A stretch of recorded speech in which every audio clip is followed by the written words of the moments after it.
Hello, and welcome back to the Snark Library, everyone.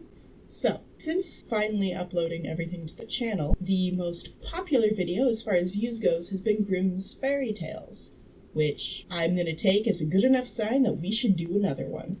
And I actually found a slightly different edition than what we were going off of last time. And last time, they were good. They were random. Yeah, I still don't know what was going on with that Bifrog, but theoretically, these might be a little closer to the original, so we'll see if they get a little bit more spooky. Anyways, so we have Grimm's Fairy Tales by the Brothers Grimm. This version is edited by Francis Jenkins Alcott, and the illustrations are by Ry Kramer. And as always, I say as always, even though this is only the second video, we are going to roll a d20 and see what we get. Okay, 14. What is number 14? Excellent. Iron John. Once on a time there was a king who had a great forest near his palace, full of all kinds of wild animals. One day he sent out a huntsman to shoot him a roe, but he did not come back. "Perhaps some accident has befallen him," said the king, and the next day he sent out 2 more huntsmen, who were to search for him, but they too stayed away. "Oh, hi, Princess. You want up?" Then on the 3rd day he sent for all his huntsmen, and said, "Scour the whole forest through, and do not give up until ye have found all 3. But of these also none came home again, and the pack of hounds which they had taken with them, none were seen more. From that time forth no one would any longer venture into the forest, and it lay in deep stillness and solitude. Nothing was seen, but sometimes an eagle or a hawk flying over it. This lasted for many years, when a strange huntsman came to the king asking for work, and offered to go into the dangerous forest. The king, however, would not give his consent, and said, 'It is not safe in there. I fear it would fare with you no better than with the others, and you would never come out again.'" Oh my goodness, a benevolent king who cares about his subjects? That's weird. The huntsman replied, "Lord, I will venture at my own risk. Of fear I know nothing." The huntsman therefore betook himself with his dog to the forest. It was not long before the dog fell in with some game, and wanted to pursue it. But hardly had the dog run 2 steps when he stood before a deep pool, and could go no further. Then a naked arm stretched itself out of the water, seized him, and drew him under. When the huntsman saw that, he went back and fetched 3 men to come with buckets and bail out the water. When they could see the bottom, there lay a wild man whose body was brown like rusty iron, and whose hair hung over his face down to his knees. They bound him with cords and led him away to the castle. Oh, yeah, 'cause that's a smart thing to do with magic critters you find. There was great astonishment over the wild man. The king had him put in an iron cage in his courtyard, and forbade the door to be opened on pain of death, and the queen herself was to take the key into her keeping. And from this time forth, everyone could once more go into the forest with safety. The king had a son, 8 years old, who one day was playing in the courtyard, and while he was playing, his golden ball fell into the cage. The boy ran thither and said, "Give me my ball." "Not till you open the door for me," answered the man.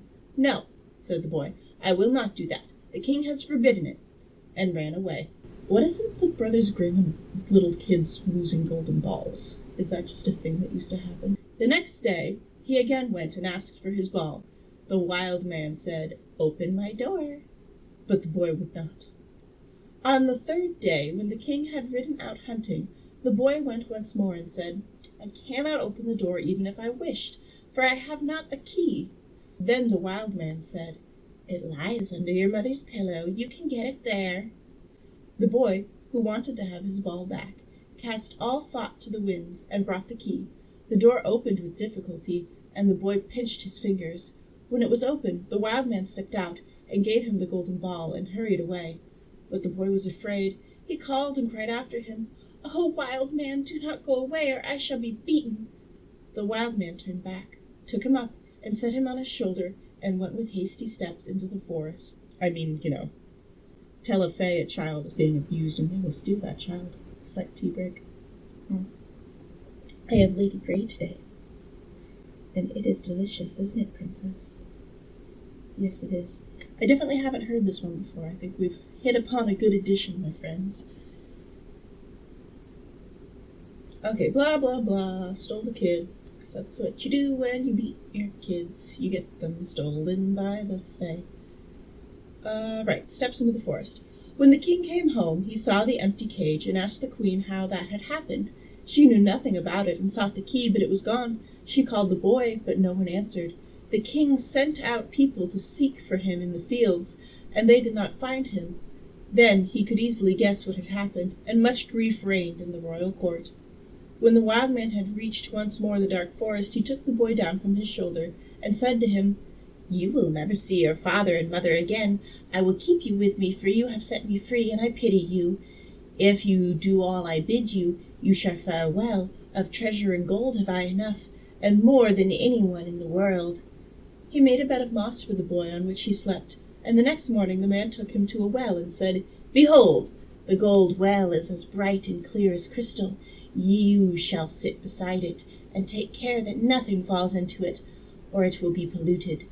I will come every evening to see you have obeyed my order." Oh, you kidnapped the boy and then put him to work. Really, fae, am I right?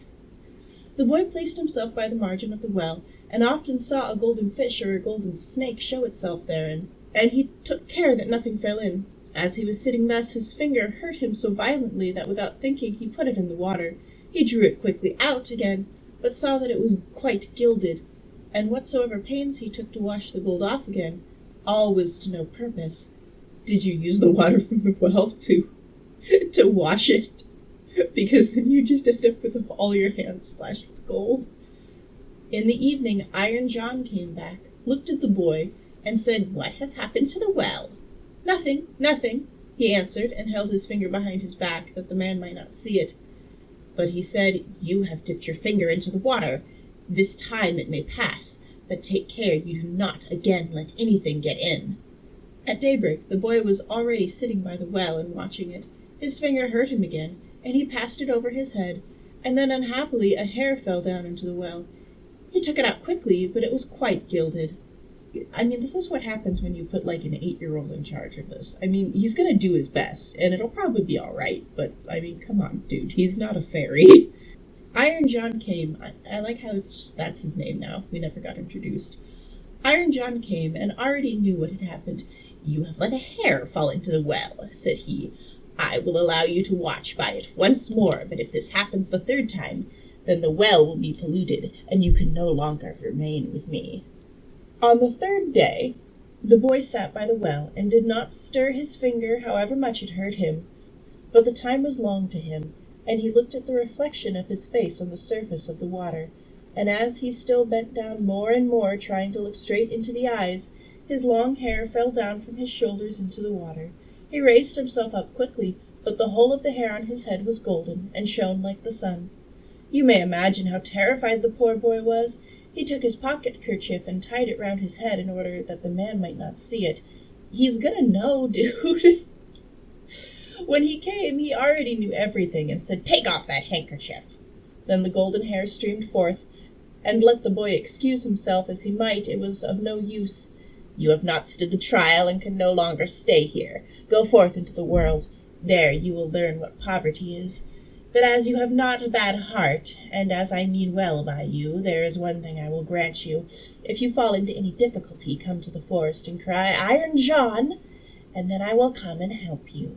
My power is great, greater than you think, and I have gold and silver in abundance." Oh, okay, it was a test, but he's not being a jerk about it. I guess that's something. Then the king's son left the forest, and walked by beaten and unbeaten paths ever onward, until at length he reached a great city. There he looked for work, but could find none, and he had learnt nothing by which he could help himself. At length he went to the palace, and asked if they would take him in. The people about court did not know what use to make of him, but they liked him, and told him to stay. At last the cook took him into his service, and said he might carry wood and water, and rake the cinders together. Why didn't he just go home? Like, why didn't he just go... I mean, I guess his dad beat him, that's fair. Once when it happened that no one else was at hand, the cook ordered him to carry the food to the royal table. But as he did not like to let his golden hair be seen, he kept his little hat on. Such a thing as that had never come under the king's notice, and he said, "When you serve at the royal table, you must take off your hat." He answered, "Ah, Lord, I cannot." Then the king had the cook called before him. He scolded him, and asked him how he could take such a boy as that into his service, and said that he was to turn him off at once. The cook, however, had pity on him, and exchanged him for the gardener's boy. And now the boy had to plant and water the garden, hoe and dig, and bear the wind and bad weather. One day in summer, when he was working alone in the garden, the day was so warm that he took his little hat off, that the air might cool him. As the sun shone on his hair, it glinted and flashed so that the rays fell into the bedroom of the king's daughter. Up she sprang to see what it could be.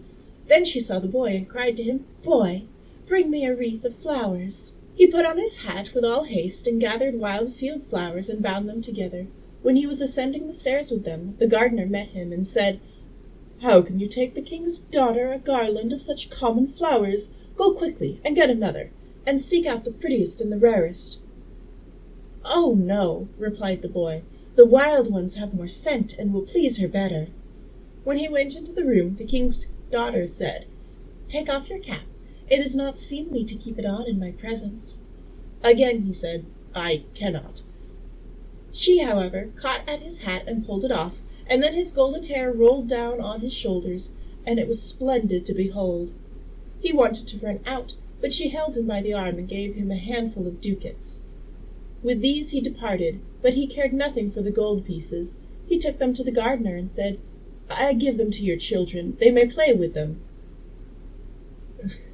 Wow, he just does not know what it's like to not be a rich person. Yeah, because the gardener definitely gave those for his children to play with. The following day the king's daughter again called to him that he was to bring her a wreath of field flowers. When he went in with it, she snatched at his hat and wanted to take it away from him, but he held it fast with both hands.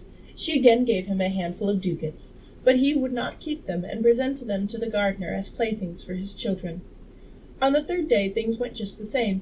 She could not get his hat away from him, and he would not have her money.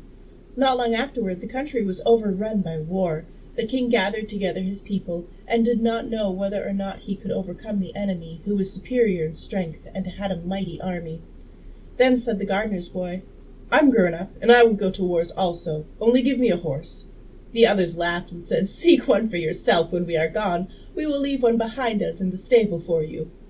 When they had gone forth, he went into the stable and caught the horse. It was lame of one foot, and limped. Nevertheless, he mounted it and rode away to the dark forest. When he came to the outskirts, he called, "Iron John," 3 times, so loudly that it echoed through the woods. Thereupon the wild man appeared immediately, and said, "What do you desire?" "I want a strong steed, for I am going to the wars." "That you shall have, and still more than you ask." Wow, what a nice faith. Then the wild man went back into the forest, and it was not long before a stable boy came out of it, who led a horse that snorted, and could hardly be restrained. Behind them followed a great troop of soldiers entirely equipped in iron, and their swords flashed in the sun. The youth made over his 3-legged horse to the stable boy, mounted the other, and rode at the head of the soldiers.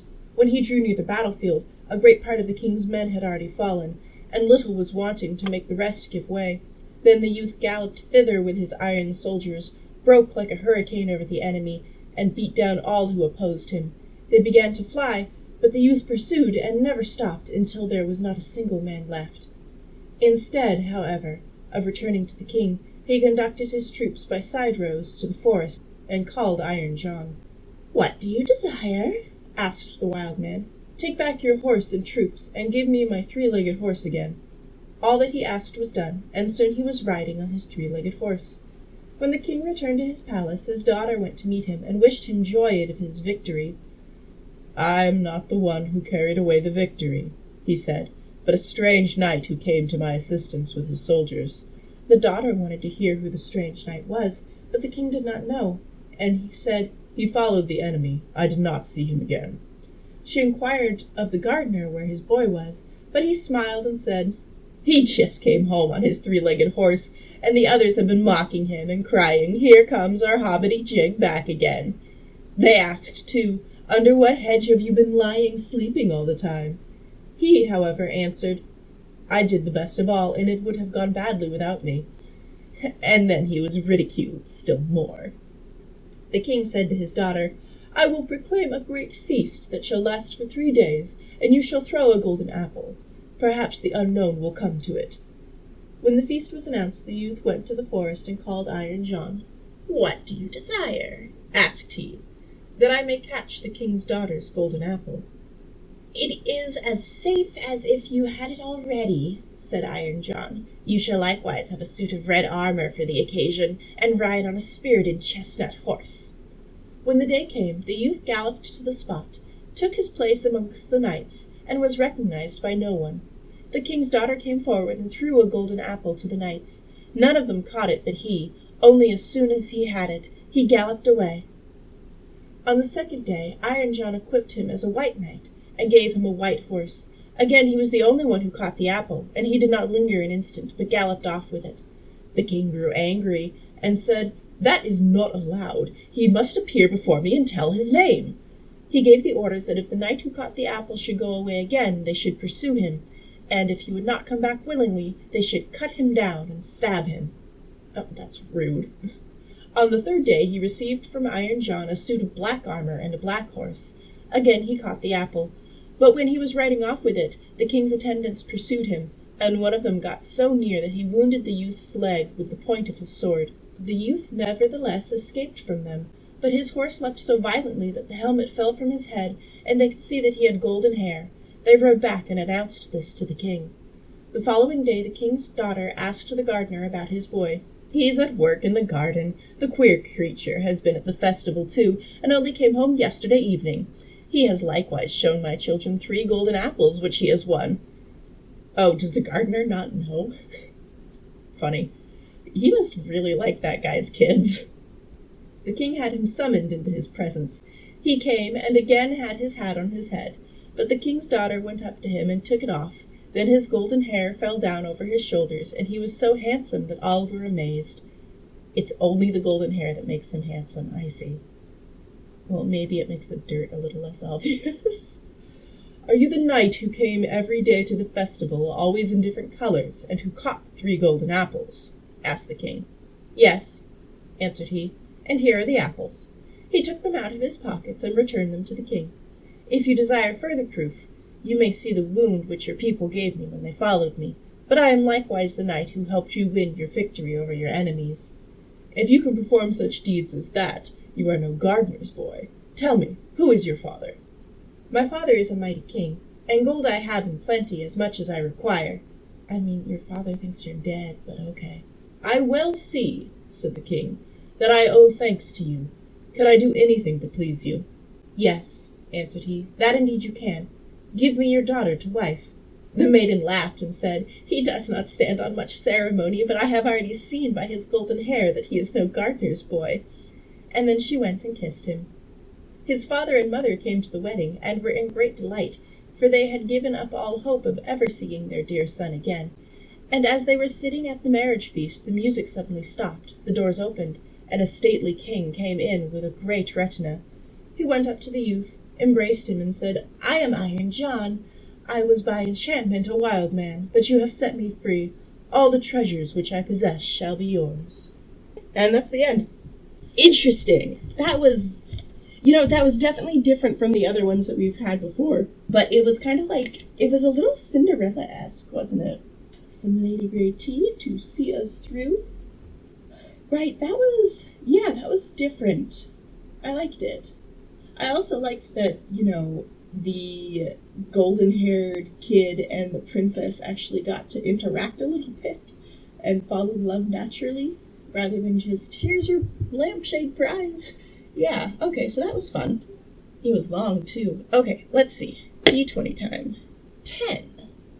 What is number 10? Ash Maiden. The wife of a rich man fell sick, and as she felt that her end was drawing near, she called her only daughter to her bedside and said, "Dear child, be good and pious, and then the dear God will always protect you, and I will look down on you from heaven and be near you." Thereupon she closed her eyes and departed. Son of a bitch, is this just Cinderella? Is this literally just Cinderella?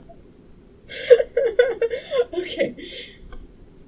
Every day the maiden went out to her mother's grave and wept, and she remained pious and good. When winter came, the snow spread a white sheet over the grave, and when the spring sun had drawn it off again, the man had taken another wife. Well, that was fast. The woman had brought 2 daughters into the house with her, who were beautiful and fair of face, but vile and black of heart. Now began a bad time for the poor child. It is literally just Cinderella, okay? "Is the stupid goose to sit in the parlor with us?" said they. "He who wants to eat bread must earn it. Out with the kitchen wench." I never understand in Cinderella why her dad just lets this happen. They took her pretty clothes away from her, put an old gray bedgown on her, and gave her wooden shoes. "Just look at the proud princess, how decked out she is!" they cried and laughed and led her into the kitchen. There she had to do hard work from morning till night, get up before daybreak, carry water, light fires, cook and wash. Besides this, the sisters did her every imaginable injury. They mocked her and emptied her peas and lentils into the ashes so that she was forced to sit and pick them out again. In the evening, when she had worked till she was weary, she had no bed to go to, but had to sleep by the fireside in the ashes. And as on that account she always looked dusty and dirty, and they called her Ash Maiden. It happened once that the father was going to the fair, and he asked the 2 daughters what he should bring back for them. "Beautiful dresses," said one. "Pearls and jewels," said the other. "And you, Ash Maiden?" said he. "What will you have?" He's literally also calling her Ash Maiden. What the hell is wrong with this man? "Father, break off for me the first branch which knocks against your hat on your way home." I mean, she's probably mocking him at this point. So he bought beautiful dresses, pearls, and jewels for the 2 daughters, and on his way home he was riding through a green thicket. A hazel twig brushed against him and knocked off his hat. Then he broke off the branch and took it with him. When he reached home he gave the 2 daughters the things which they had wished for, and to Ash Maiden he gave the branch from the hazel bush. Ash Maiden thanked him, and went to her mother's grave and planted the branch on it, and wept so much that the tears fell down on it and watered it. It grew, however, and became a handsome tree. Thrice a day Ash Maiden went and sat beneath it, and wept and prayed, and a little white bird always came on the tree. And if Ash Maiden expressed a wish, the bird threw down to her what she had wished for. It happened that the king gave a feast, which was to last 3 days. To it all the beautiful young girls in the country were invited, in order that his son might choose himself a bride. When the 2 sisters heard that they too were to appear among the number, they were delighted. They called Ash Maiden and said, "Comb our hair, brush our shoes, and fasten our buckles, for we are going to the feast at the king's palace." Ash Maiden obeyed, but wept because she too would have liked to go with them and to dance, and she begged her mother to allow her to do so. "You go, Ash Maiden," said she. "You are dusty and dirty, and would go to the feast. You have no clothes and shoes, and yet would dance." As, however, Ash Maiden went on asking, the mother at last said, "I have emptied a dish of lentils into the ashes for you. If you had picked it out again into 2 hours, you shall go with us." So she's just turning the prank into a chore. The maiden went through the back door to the garden and called, "You tame pigeons, you turtle doves, and all your birds beneath the sky, come and help me pick the good into the pot, the bad into the crop." Then 2 white pigeons came in by the kitchen window, and afterward the turtle doves, and at last all the birds beneath the sky came whirring and crowding in, alighted amongst the shelves, and the pigeons nodded with their heads and began to pick, pick, pick, pick, pick, and the rest also began to pick, pick, pick, pick, pick, and gathered all the good grains into the dish. Hardly had 1 hour passed before they had finished, and all flew out again. Then the girl took the dish to her mother and was glad, and believed that now she would be allowed to go to the feast. But the mother said, "No, Ash Maiden, you have no clothes and you cannot dance. You would only be laughed at." But as Ash Maiden wept at this, the mother said, "Ugh, if you can pick 2 dishes of lentils out of the ashes for me in 1 hour, you shall go with us." And she thought to herself, that she most certainly cannot do. When the mother had emptied the 2 dishes of lentils amongst the ashes, the maiden went through the back door into the garden and cried, "You tame pigeons, you turtle doves, and all you birds under heaven, come and help me pick the good into the pot, the bad into the crop." Then 2 white pigeons came in by the kitchen window, and afterward the turtle doves, and at last all the birds beneath the sky came whirring and crowding in, and alighted amongst the ashes, and the doves nodded with their heads and began to pick, pick, pick, pick, pick, and the others also began to pick, pick, pick, pick, pick, and gathered all the good seeds into the dishes, and before half an hour was over they had already finished, and all flew out again. Then the maiden carried the dishes to the mother, and was delighted, and believed that she might now go with them to the feast. Are you guys just repeating everything that was just written? Okay, I know there's a rhythm to these scenes, but seriously. But the mother said, "Oh, all this will not help you. You go not with us, for you have no clothes and cannot dance. We should be ashamed of you." Then she turned her back on Ash Maiden and hurried away with her 2 proud daughters. As no one was now at home, Ash Maiden went to her mother's grave beneath the hazel tree and cried, "Shiver and quiver, little tree, silver and gold throw over me." Oh, did Into the Woods just literally steal this? Like, this is just literally the bit from Into the Woods. Have you guys seen that musical? It's very good. I've been in that musical. I was the narrator. I died. Then the bird threw a gold and silver dress down to her, and slippers embroidered with silk and silver. She put on the dress with all speed and went to the feast. Her sisters and the mother, however, did not know her, and thought she must be a foreign princess, for she looked so beautiful in the golden dress. They never once thought of Ash Maiden, and believed that she was sitting at home in the dirt picking lentils out of the ashes. The prince went to meet her, took her by the hand, and he danced with her. He would dance with no other maiden, and never let go of her hand, and if anyone else came to invite her, he said, "This is my partner." She danced till it was evening, and then she wanted to go home, but the king's son said, "I will go with you, and bear you company," for he wished to see to whom the beautiful maiden belonged. Sexist. She escaped from him, however, good, and sprang into the pigeon house. The king's son waited until her father came, and then he told him that the stranger maiden had leapt into the pigeon house. The old man thought, "Can it be Ash Maiden?" And they had to bring him an axe and a pickaxe that he might hew the pigeon house to pieces, but no one was inside it. What? How did she get in? I don't know how doors work. Does the pigeon house lock from the inside? What? And when they got home, Ash Maiden lay in her dirty clothes among the ashes, and a dim little oil lamp was burning on the mantelpiece. For Ash Maiden had jumped quickly down from the back of the pigeon house, and had run to the little hazel tree. There she had taken off her beautiful clothes and laid them on the grave, and the bird had taken them away again. That's a strong bird. Then she had placed herself in the kitchen amongst the ashes in her grey gown. The next day, when the feast began afresh, and her parents and the sisters had gone once more, Ash Maiden went to the hazel tree and said, "Shiver and quiver, little tree, silver and gold throw over me." Then the bird threw down a much more beautiful dress than on the preceding day, and when Ash Maiden appeared in the feast in this dress, everyone was astonished at her beauty. The king's son had waited until she came, and instantly took her by the hand and danced with no one but her. "Hi, princess, are you going to sit in my lap? Are you going to join me?" I know, we're talking about princesses. You probably heard your name.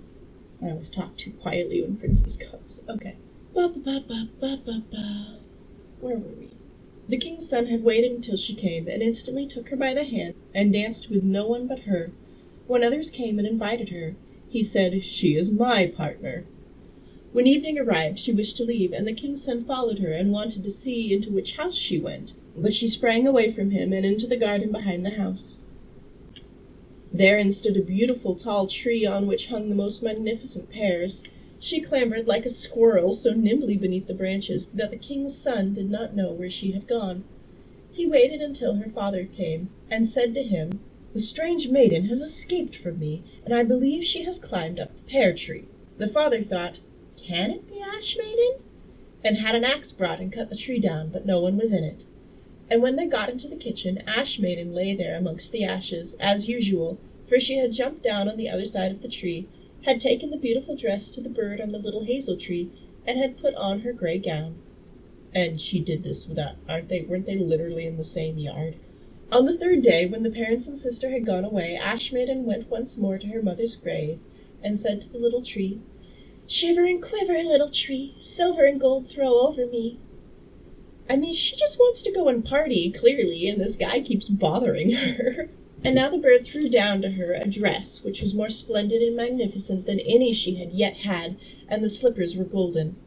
And when she went to the feast in the dress, no one knew how to speak for astonishment. The king's son danced with her only, and if any one invited her to dance, he said, "She is my partner." When evening came, Maiden wished to leave. Yeah, they're just repeating themselves. And the king's son was anxious to go with her, but she escaped from him so quickly that he could not follow her. The king's son, however, had caused the whole staircase to be smeared with pitch, and there, when she ran down, had the maiden's left slipper remained sticking. The king's son picked it up, and it was small and dainty and all golden. Next morning he went with it to the father, and said to him, "No one shall be my wife but she whose foot this golden slipper fits." I mean, this makes much more sense than him. I mean, he got up to her house and knows it's her house. This makes so much more sense than searching the entire kingdom. I mean, at this point, it was Maiden. He should have known that. Is he just fucking with her? Maybe they're just, they could just be playing. Let's see. Then were the two sisters glad, for they had pretty feet. The eldest went with the shoe into her room and wanted to try it on, and her mother stood by. "Why do you need to put the shoe on in private?" But she could not get her big toe into it, for the shoe was too small for her. Then her mother gave her a knife, and said, "Cut the toe off. When you are queen, you will have no more need to go on foot."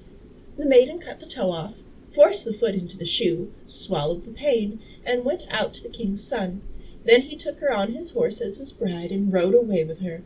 They were, however, obliged to pass the grave, and there, on the hazel tree, sat the two pigeons, who cried, turn and peep, there's blood within the shoe. The shoe, it is too small for her, the true bride waits for you."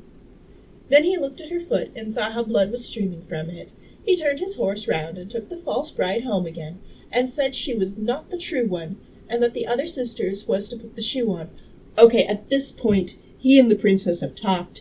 They're doing this whole thing to f*** with the sisters, because there's no way he danced with her for 3 days straight and didn't, know her face, right? So, yeah, definitely what I think has happened is he walked her home, they talked on the walk home, and he's like, "I'm gonna help you get revenge, because this is bullshit." I like that version so much better than him just being an idiot. This is terrible. He turned his horse round and took the false bride home again, and said she was not the true one, and that the other sister was to put the shoe on. Yeah, and see, he's actively saying, "Okay, now you do it." Oh my god, he's just f***ing with them. Then this one went into her chamber and got her toe safely within the shoe, but her heel was too large. So her mother gave her a knife and said, "Cut a bit off your heel. When you are queen, you will have no more need to go on foot." This mother cannot learn her lesson. The maiden cut a bit off her heel, forced her foot into the shoe, swallowed the pain, and went out to the king's son. He took her on his horse as his bride, and rode away with her. But when they passed by the hazel tree, the two little pigeons sat on it, and cried, turn and peep, there's blood within the shoe. The shoe, it is too small for her, the true bride waits for you." That was a much better song than the first time I did it. Good job, me. He looked down at her foot, and saw how the blood was running out of her shoe, and how it had stained her white stocking. Then he turned his horse, and took the false bride home again. "This is not the right one," said he. "Have you no other daughter?" "No," said the man. "There is only a little stunted kitchen girl which my late wife left behind. But she cannot possibly be the bride." "You asshole, that is your daughter. You're phrasing that like it was just some servant that belonged to your wife. Oh my goodness." Okay, well that explains why he didn't do anything about it. He's a dick. The king's son said he was to send her up to him, but the mother answered, "Oh no, she is much too dirty. She cannot show herself." Yeah, these lyrics are literally just taken wholesale from Into the Woods, vice versa. Wow. He insisted on it, and the Ash Maiden had to be called. She first washed her hands and face clean, and then went and bowed down before the king's son, who gave her the golden shoe that is covered in blood. Then she seated herself on a stool, drew her foot out of the heavy wooden shoe, and put it into the slipper, which fitted it like a glove. And when she rose up and the king's son looked at her face, he recognized the beautiful maiden who had danced with him and cried, "This is the true bride!" The mother and 2 sisters were terrified and became pale with rage. He, however, took the Ash Maiden on his horse and rode away with her. As they passed the hazel tree, the 2 white doves cried, turn and peep, no blood is in the shoe is not too small for her, the true bride rides with you." And when they had cried that, the 2 came flying down and placed themselves on Ash Maiden's shoulders, one on the right, the other on the left, and remained sitting there.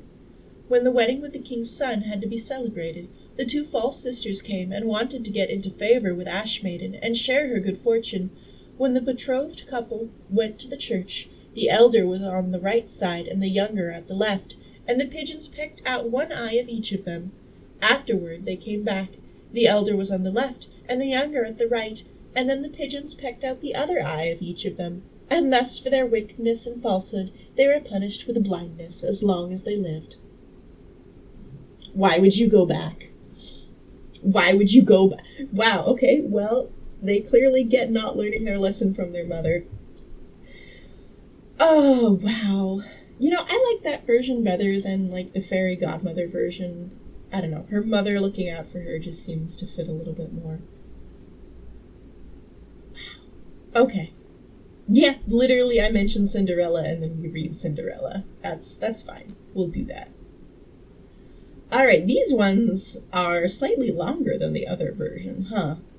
But that's okay. We're gonna do things in 3s because that's how we do. Roll the dice. 9. Would have been fun to get another 20. Okay, the 7 ravens. Page 69. Sweet. Oh. There was once a man who had 7 sons, but never a daughter, no matter how much he wished for one.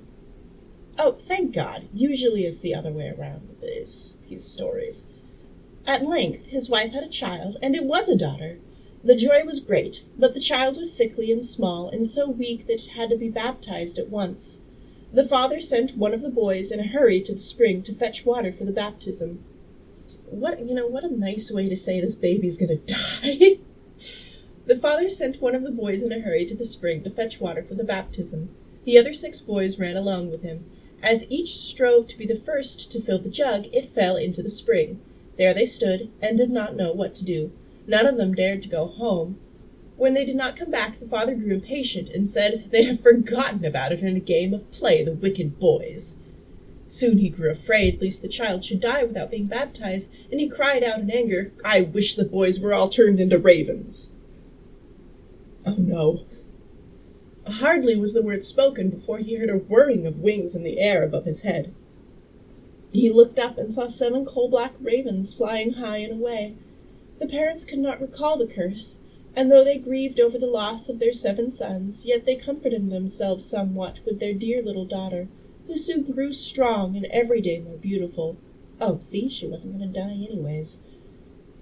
For a long time she did not know that she had brothers.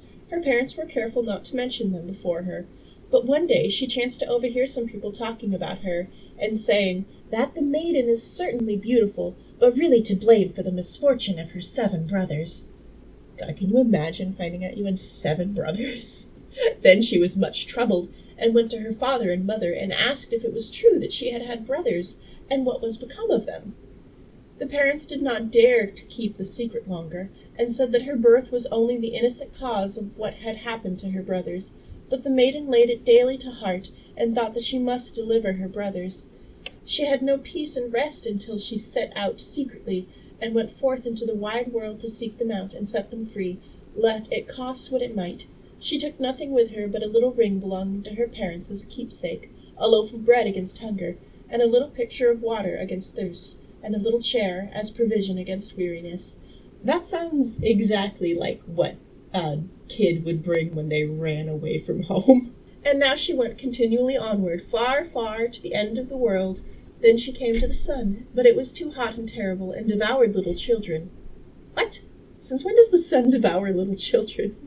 Hastily she ran away, and ran to the moon, but it was far too cold, and also awful and malicious. And when it saw the child, it said, I smell the flesh of men. What? Why are the sun and the moon like this? On this she ran swiftly away and came to the stars, which were kind and good to her, and each of them sat on its own little chair. But the morning star arose and gave her the drumstick of a chicken, and said, "If you have not that drumstick, you cannot open the glass mountain, and in the glass mountain are your brothers." What fever dream is this? What? Why a chicken drumstick? What? The maiden took the drumstick and wrapped it carefully in a cloth and went onward again until she came to the glass mountain. The door was shut, and she thought she would take out the drumstick, but when she undid the cloth it was empty, and she had lost the good star's present. What was she now to do? She wished to rescue her brothers, and had no key to the glass mountain. The good little sister took a knife, cut off one of her fingers, put it in the door, and succeeded in opening it. Yeah, okay, this is reading like a fever dream. What? Why is the finger how is a finger like a drumstick? When she had gone inside, a little dwarf came to meet her, who said, "My child, what are you looking for?" "I am looking for my brothers, the 7 ravens," she replied. The dwarf said, "The Lord Ravens are not at home, but if you wish to wait here until they come, step in." Thereupon the little dwarf carried the ravens' dinner in, on 7 little plates and in 7 little glasses. The little sister ate a morsel from each plate, and from each little glass she took a sip, but in the last little glass she dropped the ring which she had brought away with her. Suddenly she heard a whirring of wings and a rushing through the air, and then the little dwarf said, "Now the Lord Ravens are flying home." Then they came, and wanted to eat and drink, and looked for their little plates and glasses. Then said one to the other, "Who has eaten from my plate? Who has drunk out of my little glass? It was a human mouth." Ooh, that is a good point. They have been ravens for a long time. And when the 7th came to the bottom of the glass, the ring rolled against his mouth. Then he looked at it, and saw that it was a ring belonging to his mother and father, and said, "God grant that our little sister may be here, and then we shall be free." When the maiden, who was standing behind the door watching, heard that wish, she came forth, and on this all the ravens were restored to their human form again, and they embraced and kissed each other, and went joyfully home. What? That's the end. So, what? Did they just need to know that she wasn't dead? How did they come to rule in the Glass Mountain? Where did the dwarf come from? We're missing, like, the main story. Okay, well, yeah, that was the ravens. I was expecting something like that one swan story. Yeah, never mind. Okay, yeah, well, there we had a new version of Grimm's Fairy Stories with some stuff that we hadn't heard before. Sorry, I'm just... They were normal. The stories were normal. Like, we got Cinderella, okay, her and the prince were clearly in cahoots, fine. Okay, yeah, we had Iron John, which was essentially just reverse Cinderella, you know, kind of. Yes, golden hair 3 times, kidnapped by the Fae, whatever. Normal stuff for a fairy tale. We had Cinderella, Ash Maiden, everyone's heard that story, we get it. Shoe, slipper, so many different versions of Cinderella. And then that was just like wandering into somebody else's dream. It was like listening to somebody try and tell you their weird rambling dream. Why did the moon want to eat her? What? Why did a drumstick open the glass mountain? Why did she need to cut off a finger? What did I just read? Okay. Alright, well, as usual, fairy stories do not disappoint. So that was this version of Grimm's Fairy Stories. And you know what? I really could not find the edition that we read last time, so maybe this one will also disappear when I try to find it again. But if not, we will get back to this at some point.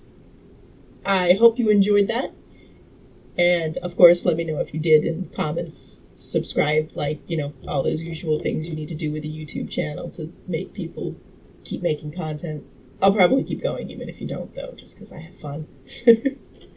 Okay, anyways, I will see you all next time. Bye! I just waved at the camera. You can't see me wave. Why did I wave? Well, bye.